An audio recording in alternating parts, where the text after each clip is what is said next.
우리 일반 소비자분들이 중고차 사러 가면 안 좋은 차를 판단하기가 너무 힘들어. 네. 네가 좀 알려주면 안 돼? 경차부터 큰 차 순서대로 쭉 이어나갈 예정이니까요, 영상 끝까지 시청해주세요.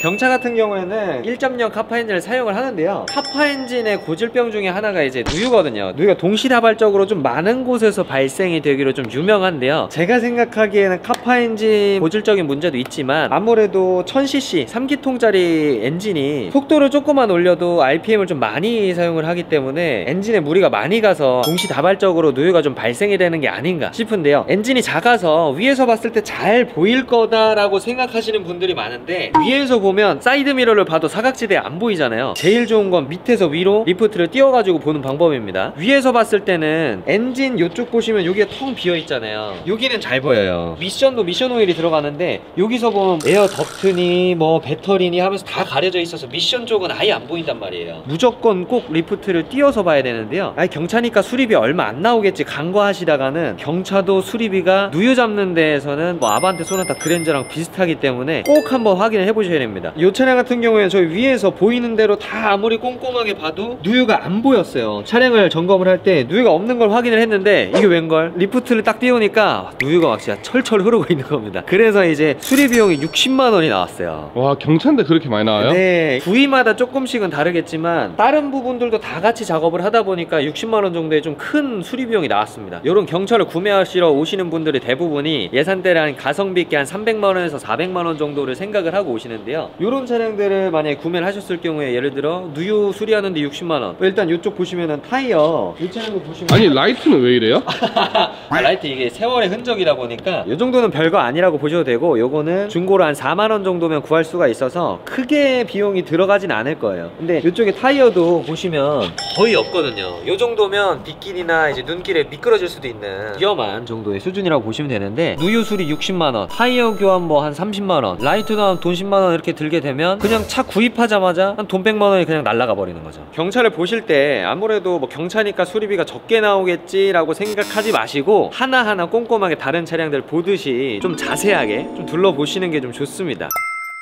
호나, 투싼, 스포티지 차량에서 DCT 미션을 많이 사용하게 되는데요, 투싼이나 스포티지는 2.0 디젤에 DCT가 안 들어가고 자동 미션이 들어가는 경우도 있지만 1600cc랑 1700cc를 사용하고 있는 차량들은 대부분이 7단 건식 DCT 미션이 들어가게 되는데요, DCT가 뭐 나쁜 거예요? 나쁘다고 생각은 하진 않지만 17년, 18년식에 나왔던 현대 DCT 모델들은 대부분 이제 막 적용이 됐던 차량들이라 내구성이나 이런 게 증명이 되지 않은 상태에서 미리 먼저 출고를 한 거라 내구성이 좀 많이 약한 것 같아요. 실제로 약해요? 네, 실제로 많이 약합니다. 그럼 베타 테스트 한 거네.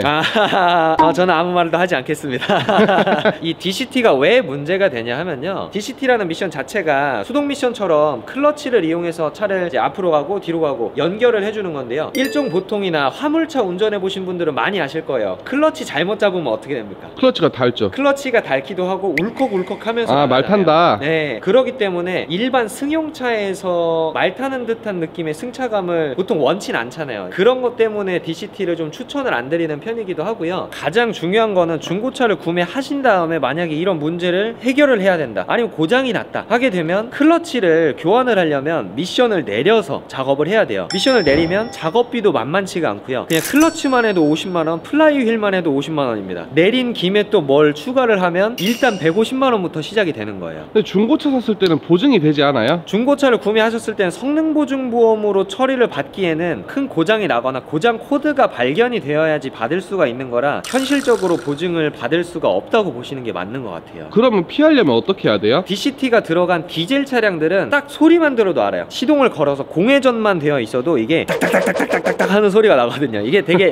쇠 갈리는 소음이 좀 나는데, 전문가가 아니시더라도 디젤 차량 같은 경우에 소리만 들어도 바로 아실 수가 있어요. 아, 이 차 문제가 있구나. 차량을 보통 다 뒤에 있잖아요. 앞으로 다 빼가지고 드라이브를 넣고 처음에 출발할 때 돌돌돌 떨리면서 나간다, 그럼 이제 클러치가 문제가 있다는 뜻이라서 이 차량은 보지 않고 다른 차량으로 아마 비교를 해보시면 딱 체감이 되실 거예요. 중형으로 넘어왔는데요, 여기서 제일 중요한 거 세타 엔진이라고 하는 좀 많이 유명한 엔진이죠. 공회전 시에도 그냥 주행할 때도 헤드 치는 소리 딱딱딱딱딱딱. 그게 악명이 높은데 진짜 그렇게 안 좋아요? 진짜 10대 중에 한 8대를 보면 소리가 다 똑같아요. 가솔린 차인데 디젤 차처럼 다다다다다다다 이런 소리가 많이 납니다. 뭐 하는 거야? 아무래도 많이 알려져 있기 때문에 대부분 이런 차량들은 보시진 않겠지만, 그래도 다른 차량들에 비해서 유명하다 보니까 가격적으로는 그래도 메리트가 있는 편이란 말이에요. 괜찮은 차량을 사도 되지 않을까라고 하시는데, 일단 이런 소리가 날 경우에 보링을 해야 되는데 그 가격이 150만원에서 200만원 사이거든요. 엄청 비싸네요. 네, 그리고 보링을 하는 도중에 엔진 옆에 붙어있는 다른 소모품까지 그냥 깔끔하게 교환하고 싶다, 그러면 그냥 300만원이에요 중고차 값이 한 보통 얼마 정도예요? K5 같은 게? 이렇게 세타 엔진이 사용이 되는 차량들에서는 중고차 시세가 4,500만원, 그리고 좀 키로수 짧고 상태 괜찮은 것들은 뭐 7,800만원 정도까지 올라가기 때문에 4,500짜리 사가지고 150만원 쓰면 너무 아깝잖아. 엔진만 깔끔하게 한다? 그럼 300만원을 태워야 되는 거예요. 절반 이상을 태우는 거죠. 그럼 그걸 잘 골라줄 수 있어요? 아, 저는 잘 볼 수 있죠. 3년 동안 이런 소리만 듣고 일을 했는데요, 당연히 잘 보죠. 이제 중형차를 넘어서 대형차, 대한민국의 대표적인 대형 세단, 우리나라 넘버원이잖아요. 아, 이거. 그쵸. 이제 이런 6기통을 쓰는 차를 이제 설명을 드릴 건데요, 앞선 영상에서도 그랜저 HG 고질병 이렇게 말씀을 드렸는데, 람다 엔진 똑같이 적용이 되거든요. 처음에 냉간시에 시동을 걸 때 체인 치는 소리가 날 수가 있어요. 이런 문제로 뭔가를 교환을 하고 수리를 해야 된다. 근데 까봤는데 뭐 CVVT, 체인 그냥 다 교환한다, 그러면 최대 비용이 한 그래도 200~300만 원은 나오지 않을까 생각을 합니다. 냉간시에 시동을 걸 때 길어야 10초 정도만 나고 없어지는 소리거든요. 그래서 미리 예열이 되어 있다든지, 아니면 그 부분을 간과하고 처음에 신경을 못 쓰셔서 차량을 볼 때 소리를 못 들으셨다든지, 그렇게 되면 모르고 넘어갈 수 있는 부분이기 때문에 꼭 처음에 집중해서 들어봐 주셔야 됩니다. 소리가 나도 처음에 냉간시에만 나고 운행을 하다 보면 따로 소리는 나지 않거든요. 이거를 방치하다 보면은 계속 시간이 늘어나게 돼요. 주행 중에도 만약에 소리가 나고 그걸 또 방치해서 나중에 문제가 될 경우에는, 정말 최악의 경우에 타이밍 체인이 이탈해서 엔진 타이밍이 뒤틀려 가지고 엔진을 그냥 버려야 되는 경우도 있거든요. 그럼 엄청 비싸겠네. 엔진을 새 걸로 교환한다면 소형차 값 한 대가 나오지 않을까 싶습니다. 처음에 냉간시에 전조 증상이 나타나는 고장 중에 하나이기 때문에 발견이 되거나 중고차를 보실 때 처음에 시동을 걸 때 소리가 크고 길게 난다면 이 차량은 보지 않고 다른 차량으로 보시거나 바로 도망치는 걸 추천드리겠습니다. 그리고 이런 대형차 같은 경우에는 옵션이 많은 경우가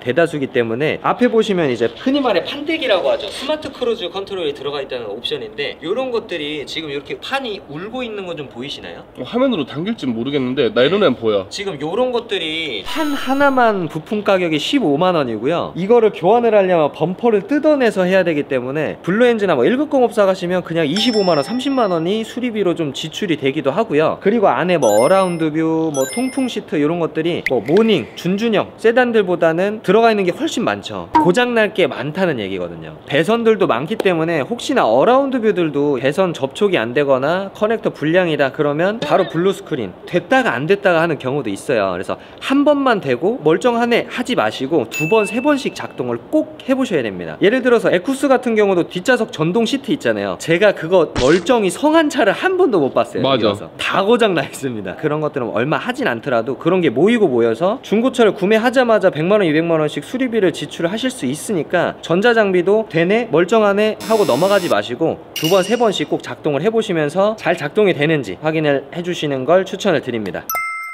오늘은 다양한 차종들을 예시로 뭐 경차부터 대형 세단까지 설명을 드렸는데요, 각종 차량들에는 고질병들이 다 너무 많기 때문에 오늘 영상에선 다 알려드리진 못했지만, 따로 궁금한 부분들 있으시면 댓글로 남겨주시고 댓글 참고해서 다음 영상에서 찾아뵐 예정이니까요, 구독이랑 좋아요 꼭 눌러주시고 지켜봐 주시면 감사하겠습니다.